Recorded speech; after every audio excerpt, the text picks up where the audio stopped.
Hi hello ನಮಸ್ಕಾರ ರೀ ಎಲ್ಲರಿಗೆ. ಇವತ್ತು ವಿಡಿಯೋ ಮಾಡೋಕೆ ರೀಸನ್ ಏನಪ್ಪ ಅಂತಂದರೆ ಎಲ್ಲರೂ ನವರಾತ್ರಿ ಹಬ್ಬ ಆಚರಣೆ ಮಾಡ್ಲತ್ತಿದ್ವು. ಬಟ್ ನವರಾತ್ರಿ ಹಬ್ಬ ಏನೋ ಆಚರಣೆ ಮಾಡ್ಲತ್ತೀವಿ, ಬಟ್ ಅದ್ರ ಬಗ್ಗೆ ನಂಗೆ ಏನೋ ಒಂದು ಕುತೂಹಲ ಇತ್ತು. ಅದು ತಿಳ್ಕೊಂಡು ಅದ್ರ ಬಗ್ಗೆ ನಿಮಗೆ ಹೇಳಬೇಕಂತ ತಿಳ್ಕೊಂಡು ಬಂದೀನಿ.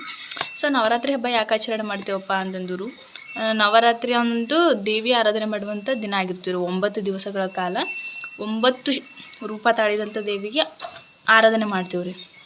ಸೊ ಅದು 10ನೇ ದಿವಸ ಏನು ಮಾಡ್ತೀವಿ ಅಂತಂದ್ರೆ ವಿಜಯದಶಮಿ ಅಂತೇಳಿ ಹಬ್ಬ ಆಚರಣೆ ಮಾಡ್ತೀವಿ. 10ನೇ ದಿವಸ ವಿಜಯದಶಮಿ ಹೆಂಗೆ ಆಚರಣೆ ಮಾಡ್ತೀವಿ ಅಂತಂದ್ರೆ, ಅವತ್ತಿನ ದಿವಸ ಎಲ್ಲ ಬಗೆ ಬಗೆ ಅಡುಗೆ ಮಾಡಿ ಊಟ ಮಾಡಿ ಅದಾದಮೇಲೆ ಬನ್ನಿ ಗಿಡಕ್ಕೆ ಹೋಗಿ ಅಲ್ಲಿ ಪೂಜೆ ಮಾಡಿ ಬನ್ನಿ ತೊಗೊಂಡು ಬಂದು ಮನೆಗೆ ಹೋಗಿ ಹಂಚಬೇಕು. ಇದು ಇಷ್ಟನ್ನು ನಾವು ತಿಳ್ಕೊಂಡೇವ್ರಿ.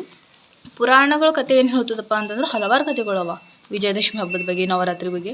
ಅದ್ರಾಗ ಏನಪ್ಪ ಅಂತಂದ್ರೆ ಫಸ್ಟ್ ಏನಪ್ಪ ಅಂತಂದ್ರು ದೇವಿ ಪುರಾಣದ ಪ್ರಕಾರ ನೋಡ್ಬೇಕಂತಂದ್ರು ದುರ್ಗಾದೇವಿ ಅಥವಾ ಚಾಮುಂಡೇಶ್ವರಿ ಇಬ್ಬರೂ ಒಂದೇ, ಅದರ ಅವತಾರ ಬೇರೆ ಬೇರೆ ಇರ್ತಾವೆ. ಅದು ಏನಾಗಿರ್ತದೆ ಅಂತಂದ್ರು ಮಹಿಷಾಸುರ ಮರ್ದಿನಿ ಆದಂಥ ದಿವಸ, ಆ ಹೆಸರು ತೊಗೊಂಡಂಥ ದಿವಸ. ಅದು ಹೆಂಗಪ್ಪ ಅಂತಂದ್ರು ಮಹಿಷಾಸುರ ಮರ್ದಿನಿ ಆಗ್ಲಿಕ್ಕೆ ರೀಸನ್ ದುರ್ಗಾದೇವಿ ಏನು ಮಾಡ್ತಾರಪ್ಪ ಅಂತಂದ್ರು ಒಬ್ಬ ರಾಕ್ಷಸ ಆಗಿರ್ತಾನೆ ಮಹಿಷಾಸುರ.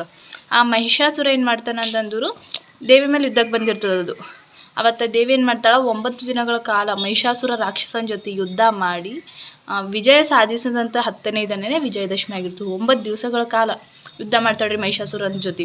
ಮಹಿಷಾಸುರನ ಸಂಹಾರ ಮಾಡಿದ ದಿವಸನೇ 10ನೇ ದಿನ ವಿಜಯದಶಮಿಯಾಗಿ ಆಚರಣೆ ಮಾಡ್ತೀವಿ. ಇದು ಒಂದು ಸೈಡ್ ಆದ್ರೆ ತ್ರೇತಾಯುಗದಾಗ ಏನು ಮಾಡ್ತಾರಪ್ಪ ಅಂದ್ರೆ ಶ್ರೀರಾಮಚಂದ್ರ ರಾವಣನನ್ನು ಸಂಹಾರ ಮಾಡಿ ಸೀತಾಮಾತೆಯನ್ನು ಕರೆದುಕೊಂಡು ವಾಪಸ್ ಬಂದಂಥ ದಿನ ಆಗಿರ್ತು. ಸೊ ರಾವಣನ ಸಂಹಾರ ಮಾಡಿದ ದಿನ ಅವತ್ತು ರಾಮನಿಗೆ ವಿಜಯ ಸಿಕ್ಕಿರ್ತು. ಸೊ ಆ ದಿವಸಕ್ಕೆ ವಿಜಯದಶಮಿ ಅಂತ ಆಚರಣೆ ಮಾಡ್ತಾರಂತ ನಮ್ಮದು ನಂಬಿಕೆ ಅದ ರೀ. ಅದೇ ರೀತಿಯಾಗಿ ಏನಾಗ್ತದೆ, ದ್ವಾಪರ ಯುಗ ಇರ್ತದೆ. ದ್ವಾಪರ ಯುಗದಾಗ ಪಾಂಡವರು ಮತ್ತು ಕೌರವ್ರದ್ದು ಯುದ್ಧ ಆಗಿರ್ತದೆ. ಅವಾಗೇನು ಪಾಂಡವರು ಅಜ್ಞಾತವಾಸಕ್ಕೆ ಒಂದು ವರ್ಷ ಇರ್ತದಲ್ಲ, ಅಜ್ಞಾತವಾಸಕ್ಕೆ ಹೋಗೋ ಟೈಮ್ ಏನು ಮಾಡ್ತಾರೆ, ಬನ್ನಿ ಗಿಡಕ್ಕೆ ಅವ್ರದ್ದೆಲ್ಲ ಆಯುಧಗಳು ಮುಚ್ಚಿಟ್ಟು ಹೋಗ್ತಾರಪ್ಪ. ಅದಾದಮೇಲೆ ಅಜ್ಞಾತವಾಸ ಮುಗ್ದಿದ್ದು ಕೊನೆಯ ದಿನ ಏನೋ ದಶಮಿ ಇರ್ತದೆ. ಅವತ್ತಿನ ದಿವಸ ಎಲ್ಲ ಆಯುಧಗಳು ತಗೊಂಡು ಕುರುಕ್ಷೇತ್ರ ಯುದ್ಧ ಮಾಡಿ ಕೌರವ್ರ ಮೇಲೆ ವಿಜಯ ಸಾಧಿಸಿದಂಥ ದಿನ ಆಗಿರ್ತದೆ.